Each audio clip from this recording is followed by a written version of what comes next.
back in like the early 2000s. I guess I've been back here for like, it must have been like 15 years or something like that. Wow, that's insane. I just started recording it, by the way. I don't know if it told you or not.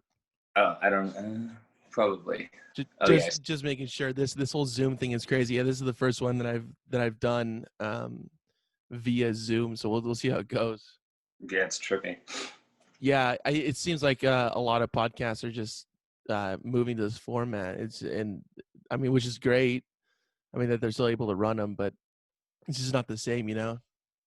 Yeah, I like audio fine, but so are people becoming like video podcasts now, you mean? Yeah, yeah. I usually I do it just audio only. You know, that's how I always. That's how when I started listening to podcasts, it was just audio only. Like very little recording of video was involved.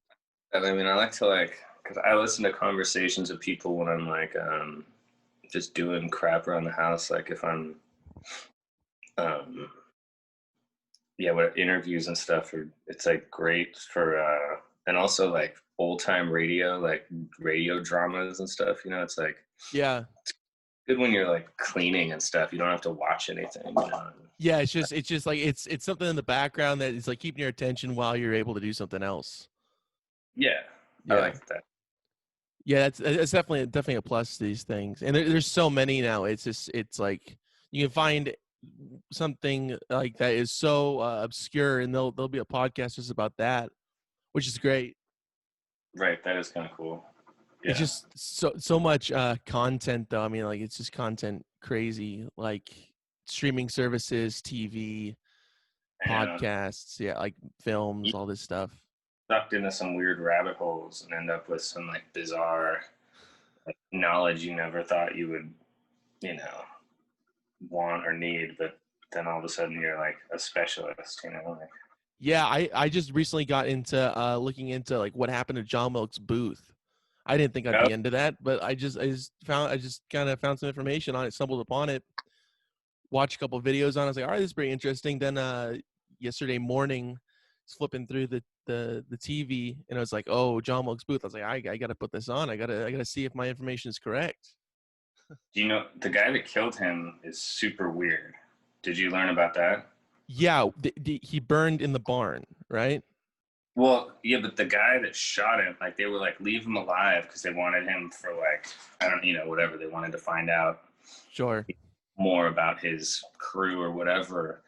But there was this dude that was like this. He was like some crazy religious zealot who had like castrated himself because he was tempted by a prostitute once, and he was like this. And that's the guy that shot John Wilkes Booth. Was like this total, like, he was like just like a total fanatical religious dude. That's crazy. Wow, I did not know that part about it. Yeah, it's weird. I can't remember what was his name. Like, oh man, I can't like see if I can.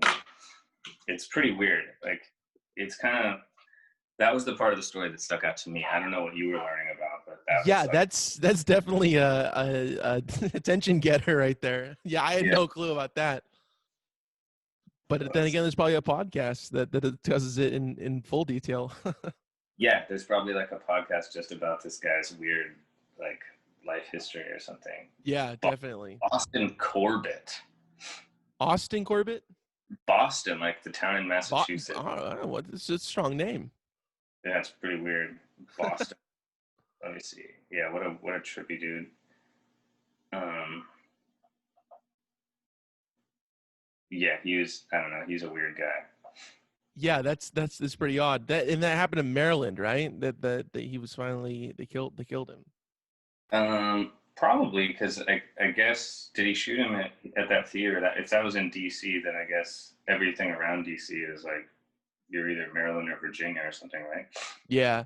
And like it took him like I think like 14 days for somebody to finally catch him. He was like there's a whole plan that some of his confidants were gonna kill some other pretty high up people, and he was the only person who was able to or he was the only one who got his ducks in order, I guess, with killing Lincoln. Oh, it was in Virginia. The farm, like Okay. farm he stayed in the burning barn. Man, yeah. I heard about that. That they were like, come out, and he is like, no, and he was with some other guy, and that guy left before they started burning down the barn, and he was also suffering from that broken leg that he like acquired from jumping off the the second tier at the theater. Yeah, yeah, yeah. He like broke his foot or something crazy, and then, yeah, I don't know. This guy got court-martialed because they said not to kill him, and then he did it anyways. But he said that he was. I think what has he said? He said Booth would have killed me if I had not shot first. I think I did right. Weird. I don't Yeah, know. that's that. Yeah, that stuff's so interesting. I heard also that Lincoln's son saw 3 of the 4 assassinations of presidents. The only one he didn't see was Kennedy, of course. Yeah, that's crazy. That's like some serious trauma. Oh yeah, definitely. I mean, your father gets killed. It wasn't Cleveland. I forget who the other guy was, and McKinley, William McKinley. I forgot who the third. Man, I'm such a bad student. I didn't realize that those guys had been assassinated. Yeah, it's just crazy, and I was saying about this the other day. Like we're only on the like 45th president. I mean, that's just it's kind of blows my mind a bit that we've been around for 200 plus years, and I mean we've only gone through 45 or 46 presidents since its Yeah, inception. I know. Well, how many people got? I mean, there used to be like they didn't introduce the term limit thing. I don't think though until like after FDR, right? Because he was in there for 12 years or something, and Yeah, people would yeah. have him longer probably if he could have, but he died, right? So Yeah, he served. He was the only president to serve 3 terms, I believe. it's pretty crazy. Yeah, it's But insane. He was going through like I mean, the nation was going through a serious, crazy time back then, especially. 45 times 8, though. I mean, if everybody had 2 terms, which obviously they didn't, but I mean, I guess it's not. I guess that is a long time. Yeah, it's quite a bit. So. But yeah, that's what's fascinating. I mean, I guess this is just a history podcast now. I think I've changed the thing. No more musicians, just Or you could talk like vague history with, musicians.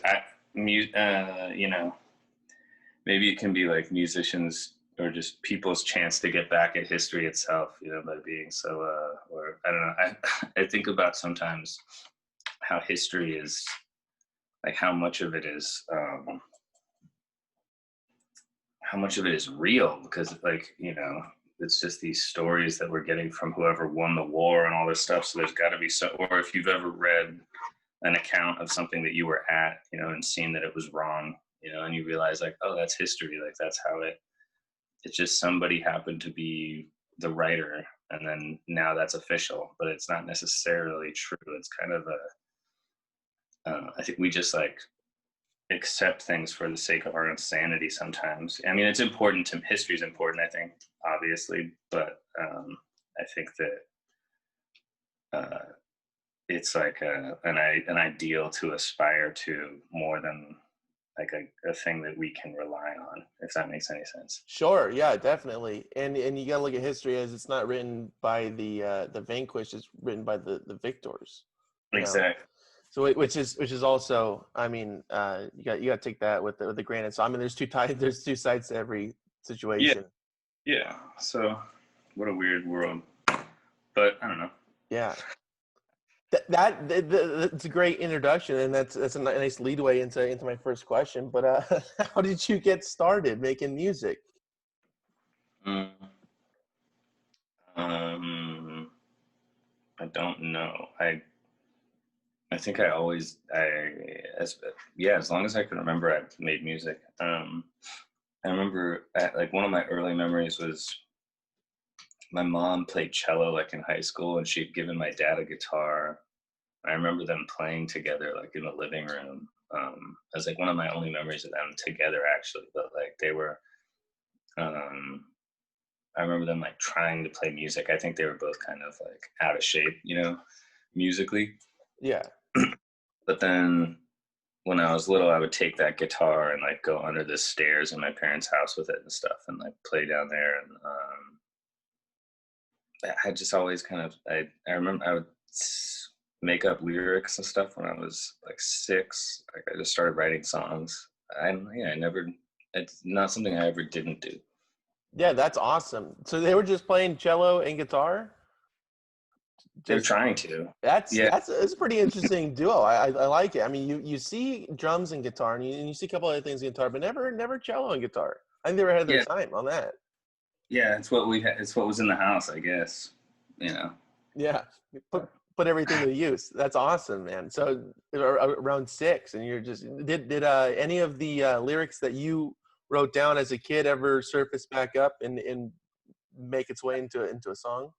I don't think so actually, but no, I was just kind of obsessed with like figuring out different like structures of like um of ways that you could write lyrics, I guess.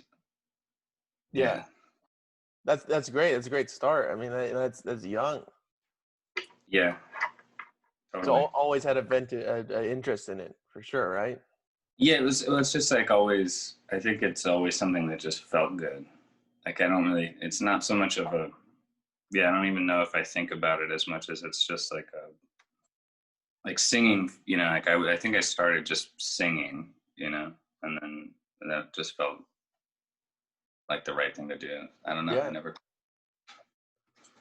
What was the first band you were in? Oh, um, I think we called it radioactive doofus or something. 11 or 12, I think. It was like Wow.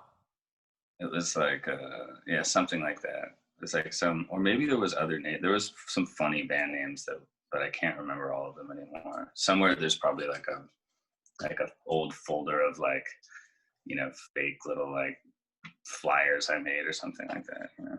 That's awesome, man. That's great. So we playing shows with these first bands at No, no, no. This was like, you know, you'd like, you know, we were like little kids in the suburbs, like with a, you know, like in a garage, just sort of like in a disposable camera or something, you know, like in a 4-track maybe, or not even a 4-track. It was one of those like the microfilm recorder, you know, yeah. like Yeah, I know what you're talking about. Yeah. micro cassette. Yeah. Did it pick it up well? I mean, it's got a speaker on it. I mean, you would be able to remember how the song goes, like I guess, or like, or you could like, you know, pretend like it was something. I don't know. It was fun. Yeah. Yeah. And so did you move out to LA with anybody else? With any bands or anything? Or you're just like I'm just gonna get get moving here. Well, I went to school in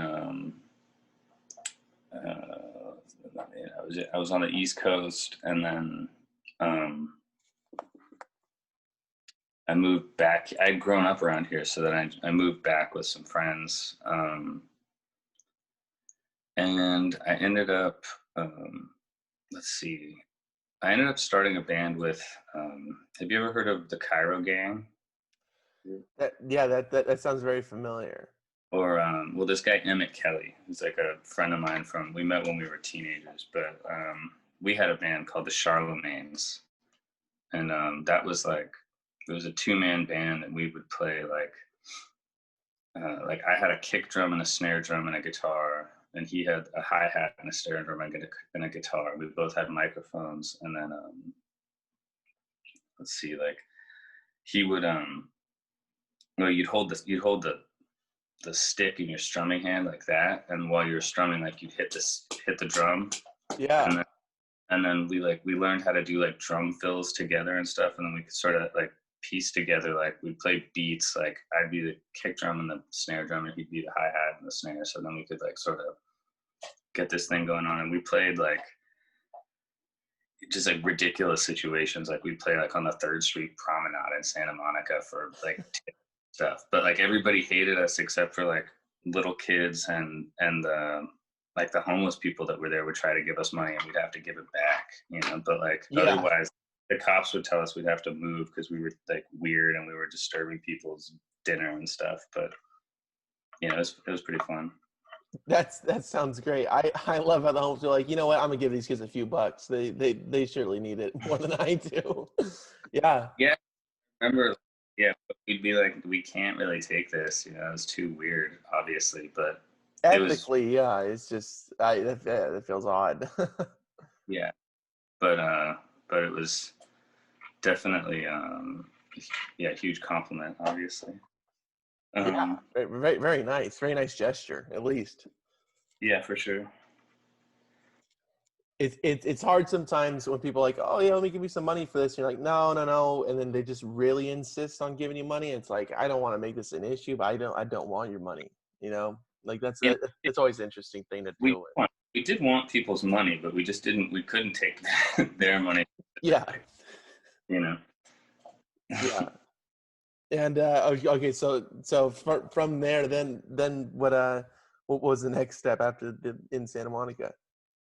Oh yes, after Charlemagne's, we moved to Chicago, um, because we decided that we hated LA, and um, which is kind of funny in retrospect. But like, so then we went to Chicago, and then we just kind of ended up going our different ways. And I moved to New York for a couple years, and then I found that all my friends that played music were still in LA, so I moved back to LA, and that was like, yeah, that was close to 15 years ago or something like that now.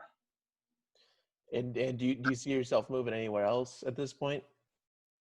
I think about it for sure. I think about living in, yeah, I mean, I can't imagine where though. Like, this is home for sure, but I think, like I fantasize about living in, you know, like, Ireland, or I have like my family's from Ireland and Wales and Denmark. So like I've fantasized about living in some places like that, or maybe like, I don't know, what's it like to live in, you know, Japan or New Zealand or something, but I don't know if I ever would do it. You know? Yeah, yeah. I mean, but I mean, you jumped around quite a bit though. Yeah, I mean, like going to the East Coast and then A going. little, yeah, yeah. I mean, that was, yeah. It seems like forever ago now, you know, but it's hard when you move to a new town. It's like I feel like it takes about 3 years before you really have like made friends, and like, you know, before you can even decide if it's a place for you. And so I don't know how, or I mean, if you want to live somewhere eventually, if you just want to be floating around, then that's great. But um, it takes a lot to investigate a different city, you know, or at least for the kind of person that I am, you know, it takes, you know, it's a lot of time that you can't just do that every once in a while, you know. So Yeah, it takes time to get your stance and there and whatnot, and the yeah, changing of pace for sure. Yeah. and LA is a lucky place to be. You know, just being from around here is lucky. There's a lot of people that come here for and there's just so many musicians and stuff around here, you know, so it's, I guess I take it for granted sometimes. Definitely. Yeah. I mean, I love California. I mean, I love it. It's great. But I also fantasize like, oh, like what would it be like being somewhere else, you know? Being like, Yeah. I mean, anywhere else really. I mean, like, I've been to New York and like that's pretty cool. And but I also think I might go into like Minnesota or something like that, like somewhere real odd, and just see how life is like over there. It's cold and the people are like, um really, like I found like in that, like the northern Midwestern place, like people, there's something really nice about the people. I don't know, like I'm sure that's like I'm sure they have jerks there too, but like for the most part, like the way that people sort of treat each other, and like their default sense of like being a good neighbor is pretty impressive, you know. Yeah, I saw that a lot in like Texas. I've been there a couple times, and people are just so friendly. I mean, even in my neighborhood, like I always try to wave at everybody who's like going down. I live in a cul-de-sac, so they're going down the street. I'm waving. A lot of people don't they just ignore it. While Yeah, there, it's like everybody waves. They initiate it, so just different. totally. Yeah. But anyways, moving on. So the new album, Magic Touch. Where did that name come from? um I don't know. I think it just um it, I think it just came to me when I was thinking about what the album was about, and just like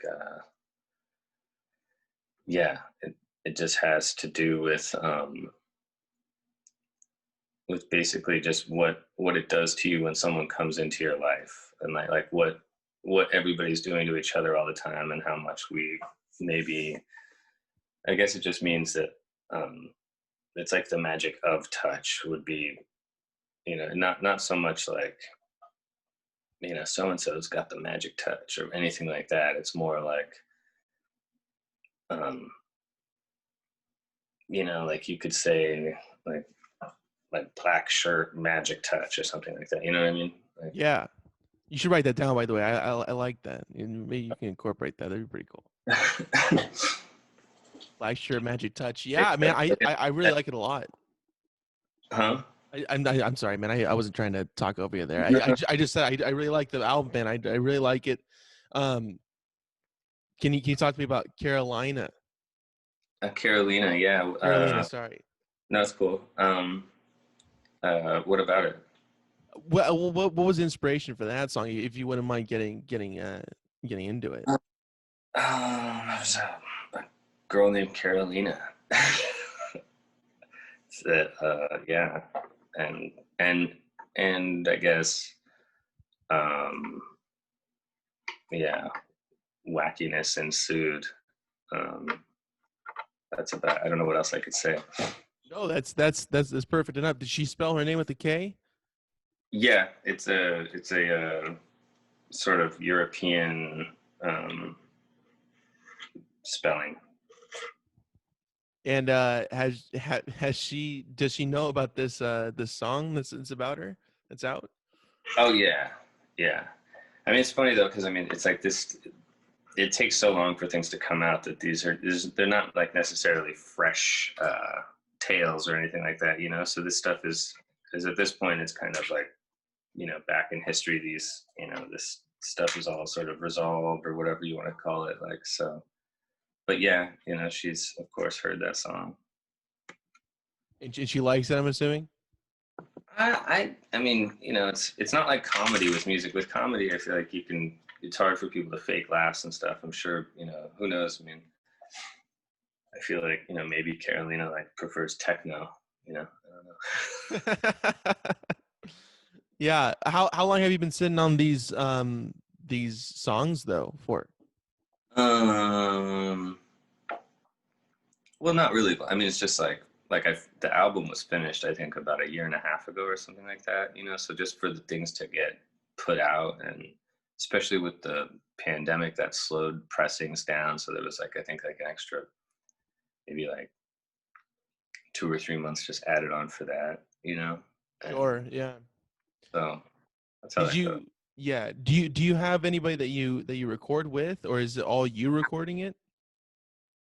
It's all me recording it. The Some of the drum tracks, I've recorded with my friend Philip, who took over. I built a studio in a part of town called Vernon. It's like an industrial place, with a friend of mine, and then our other friend took over when I moved out of there, and so I still get to go in and record sometimes. And I do for drums, because it's a nice room. We made it like we designed the whole room so that it would get like a nice, and just so it would sound nice, basically. So other than that, it was recorded all like in my bedroom at the time. Wow. And did it ever get too loud? Did your neighbors ever complain about it? Nobody ever complained.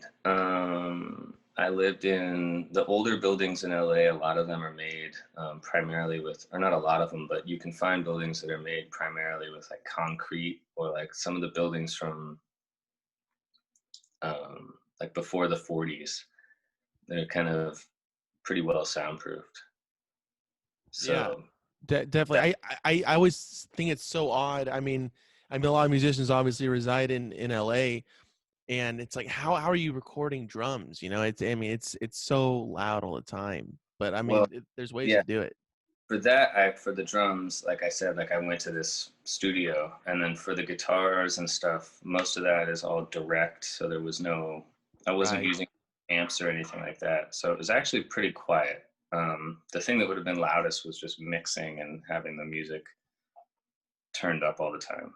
Um, but yeah, I was lucky. I didn't have anybody complaining too much. I did actually. I had one neighbor complain um, a little bit. Um, and she was kind of amazing. She would just scream at you through the wall. Oh, Um, through the wall. That's nice. That's really nice. Why get up out of your home to go yeah. confront somebody? Yeah. Well, to her, I mean, she was on a walker and stuff, but and I kind of appreciated her, like her style. I don't know. She just had this like, I don't know, she was really aggressive about it, and it was kind of funny more than anything. I guess that's what I mean. It was cool. Did you record? You should have recorded her doing that, and maybe drop it into the album a bit. Yeah, maybe I should have. I feel like I wasn't ready. You know, when all of a sudden somebody just says like, "Shut the fuck up!" Like you have to like, you have to be ready for that because it comes so quick. You know. Yeah. You got to be on that button to get Yeah, it super quick.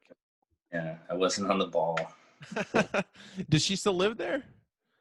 Unless she's dead. Oh Yeah, well, all right. I don't know. It's a weird old build. The place where I recorded that album, it's a strange building. There's like a vortex kind of. I feel like it was like a lot of people live there. It seems like until like a lot of people died in that building, and people's it felt like it wanted to like eat you, like or keep you there, and like it. My dog died like right before like while I was working on the album. Like it got my dog, and like I was kind of bummed about that. We were gonna move out like in a month, and then I'm sorry to hear that, man. There's so much death. yeah, What? yeah. What?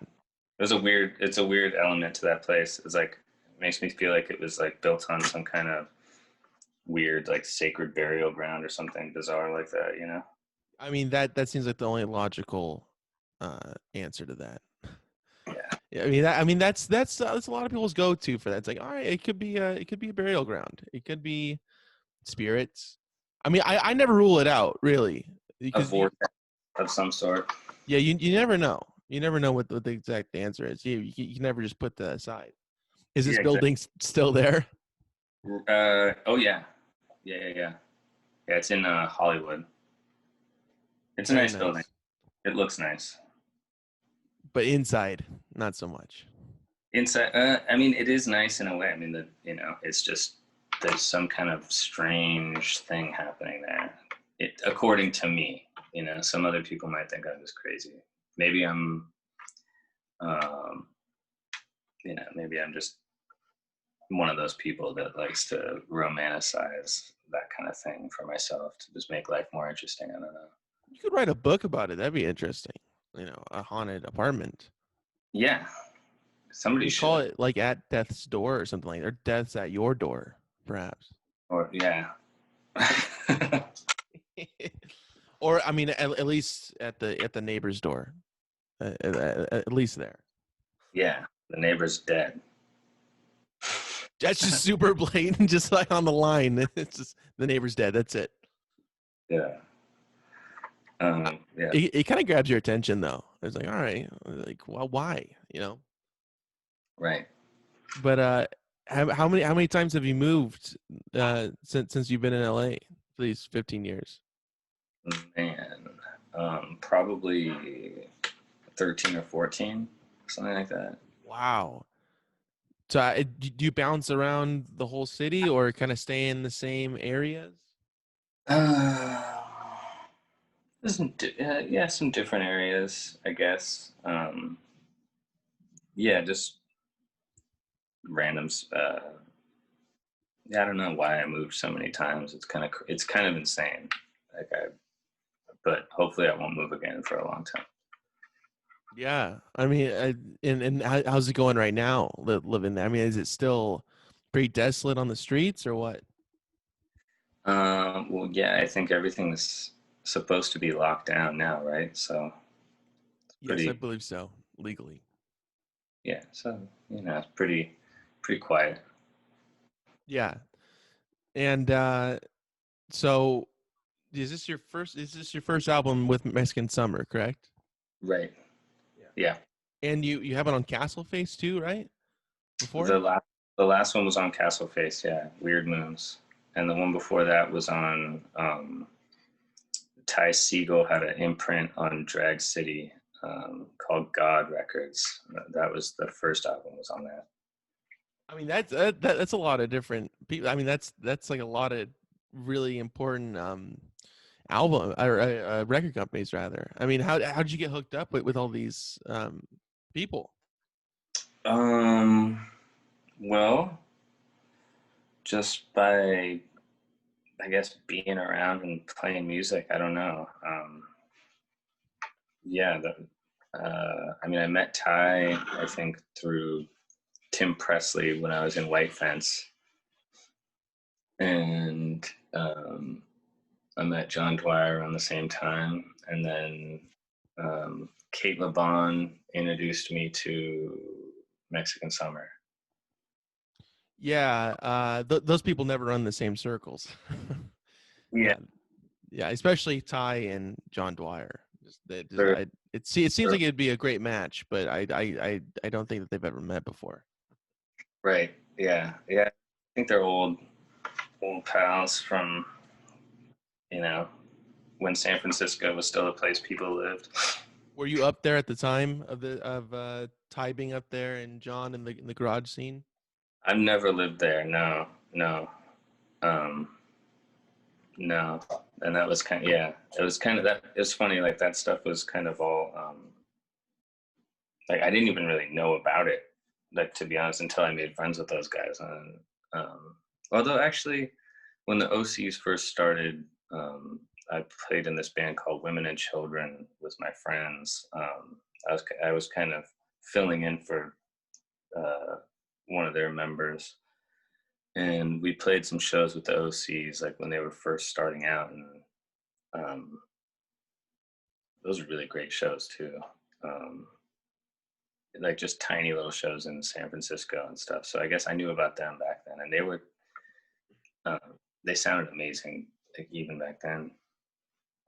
This was like 2009 ish, 2010. No, no, it would have been well, actually, maybe. Let me think.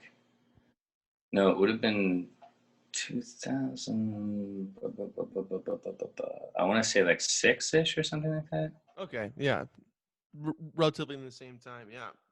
So where were you living at the time to be, or were you just doing one show up in San Francisco? Yeah, it would be like we met. I think we played together in New York or in San Francisco. It was kind of random, um, just a couple random intersections because we were on the same label. Yeah, that's really awesome, man. And you said that you played with or in White Fence. How did that come about? Um, I mean, I was in. Let's see. Well, I knew Tim from before that, and he played in my band for a while, like just playing drums or guitar or whatever. We would play music a lot, and then yeah, it was just he had made the first record, and then I don't know if it was when the second record came out, but um, yeah, he just we just started playing together, and it was fun, So I sort of did some tours with him, and we did recording together of. I helped him record this one song called "The Pool." Very You know, nice. Yeah. pretty. It came together naturally just because we were friends. We lived about like a block away from each other at the time. Was that here in LA? Yeah, we were both living at Echo Park at the time. Yeah. All right. Yeah. Nice. And what were you, would you play with him live as well? Yeah, that was the most of what we did together was because most White Pine stuff that I'm aware of is it's mainly Tim just recording. It was Tim recording at home. Um, so up until a certain point now, of course, it's not that way anymore. But back then it was like that, and so yeah, we would tour starting around I think 2012 or something like that. That's great. What did you were you playing when you guys were playing live? I was like guitars and synthesizers, and yeah. What do you what instrument are you feel most comfortable on? Oh, probably the guitar. Guitar, yeah. Not the cello. No, I never played a cello. I don't know how to bow things. Yeah, that seems like such a, I mean, just like a really specific thing. You gotta angle it, and I don't know. It'd be cool to grasp it though. I think, you know. Yeah, yeah. It probably doesn't take too long to figure it out, but I've never made the leap. What's in a an orchestra setting? What would you want to man the most?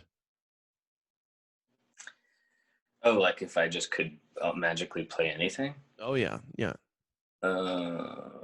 Shoot. I don't know. I mean, maybe a bassoon or maybe a timpani. I don't know. I mean, I think probably, yeah, maybe either like a woodwind or like maybe the upright bass would be cool. I don't know.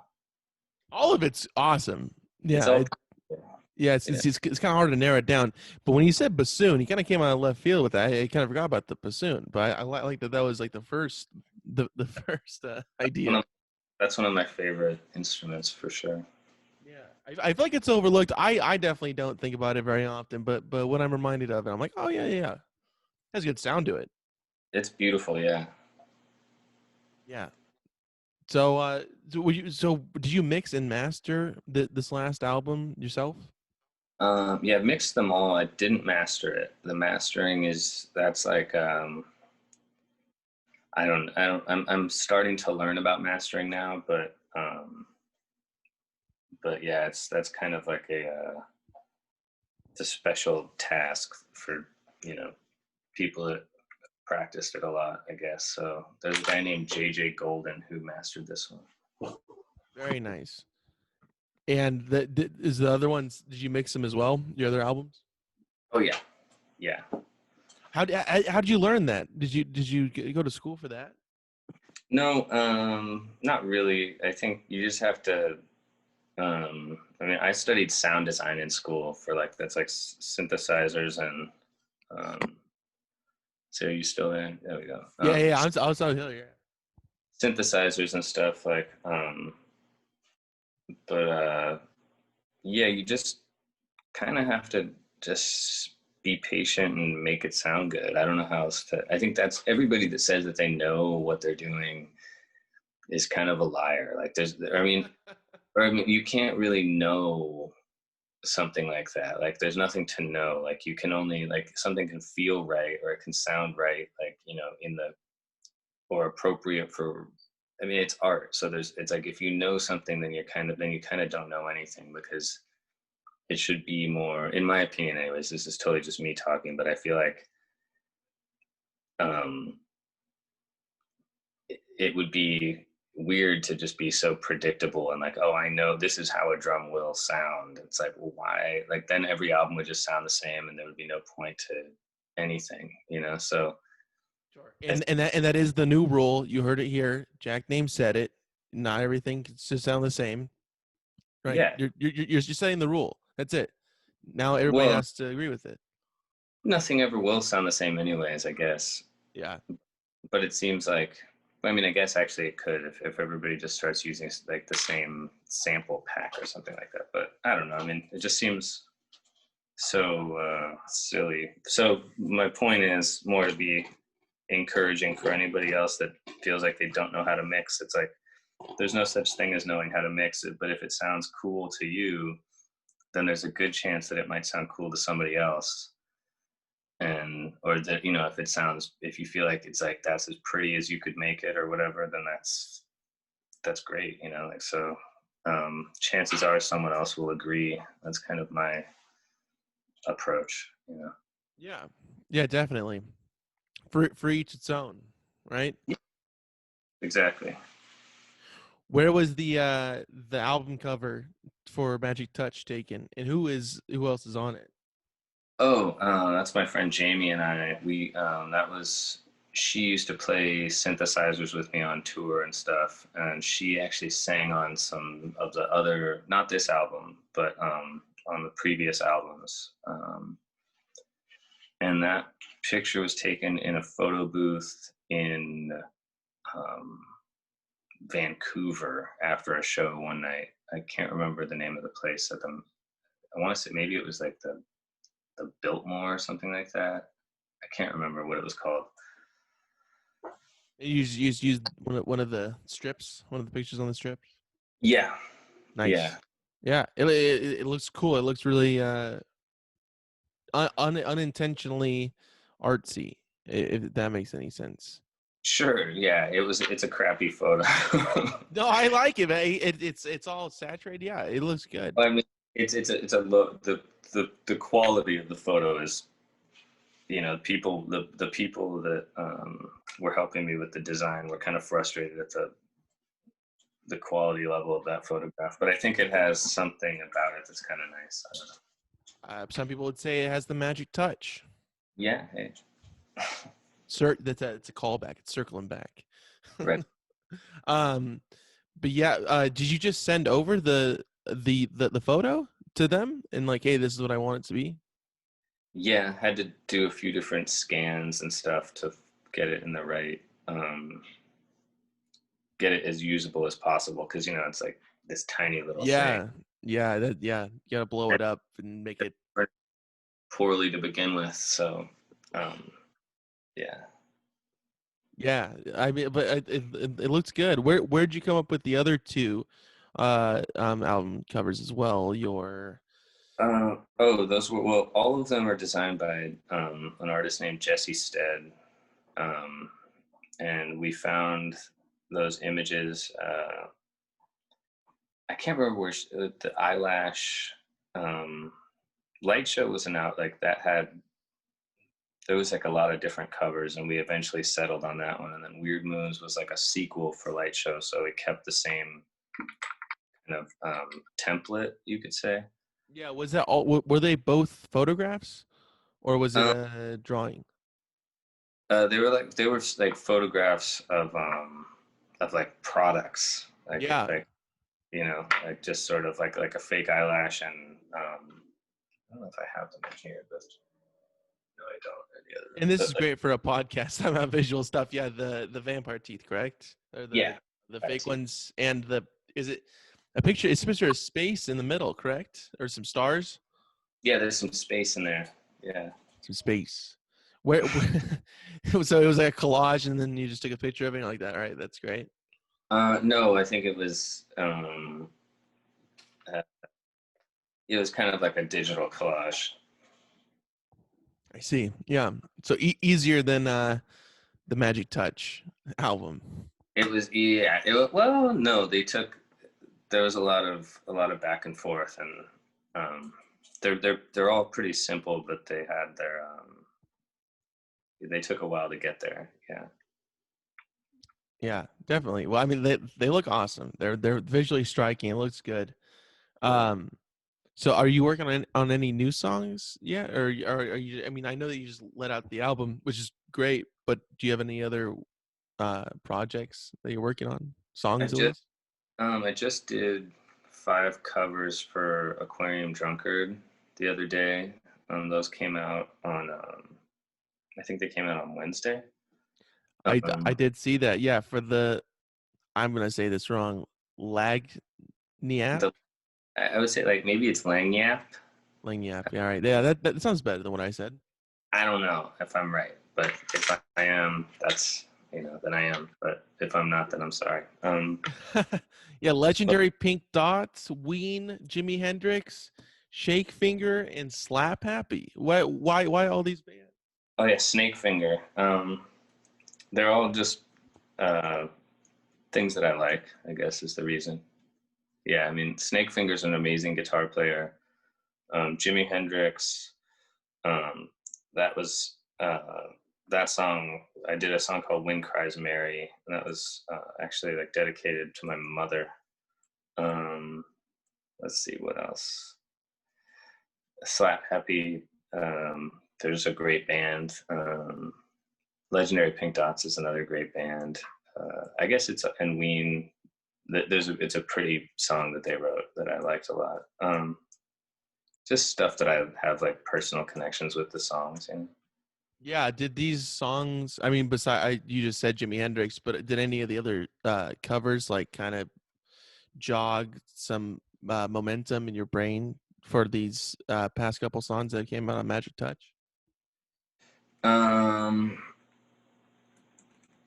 uh, no, I think it was pretty. It was. There's so much space in between them that they're pretty unrelated. Right. Yeah, and how did you get in contact, or who made the contact to get those songs out? What do you mean? The covers on Aquarium. Who did they Oh, approach you, or do you approach them? oh, yeah, they just asked if I'd want to do one, and I said for sure. Yeah. Seemed fun, because I never really do that, but it was super fun, and I'm glad because it kind of, when you finish an album, um, for me anyways, like afterwards, it's like you want to keep going, but you don't want to make the same thing again. So it's good to have something that kind of you can wedge in between so that you kind of change direction a little bit, maybe. Yeah, like a breath of fresh air, just kind of like, all right, that's that, and kind of take Yeah, a break. Yeah, yeah, it's definitely. like brushing your teeth after lunch or something like that. Like, Sure.